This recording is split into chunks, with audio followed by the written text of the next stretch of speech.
ક્યાં ઘટના બની, શું બની? મારું નામ મગનભાઈ ઠાકોર છે અને ઘટના બની અહીં ગોત્રકા નેશનલ હાઈવે ઉપર ગોત્રકાથી વળે અને કોઈક સાધન આવતા જો આ બચાવવા જતા ગાડી ઓંધી પડી ગઈ છે સાહેબ.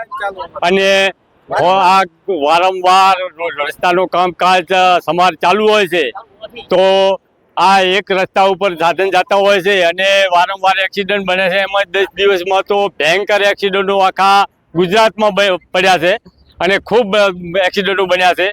તો રાધનપુરની આજુબાજુમાં બન્યા, સનાનની આજુબાજુમાં બન્યા, વરાણા બન્યો, માનપુરા પાટીએ બન્યો અને આ મોટી પીપળી આ ત્રીજો એક્સિડન્ટ છે. તો તમે જોશો અને ખૂબ સાવચેતી રાખશો અને સાવચેતીથી સાધન તમારા હાંકશો મિત્રો. તો હું તમારા પાસે આવી વિનંતી કરું છું અને આ પત્રકાર સાહેબ મારો વિડીયો બનાવી રહ્યા છે તો એમને પણ હું ધન્યવાદ આપું છું. તો જય હિન્દ, જય ભારત માટે વિનમું છું.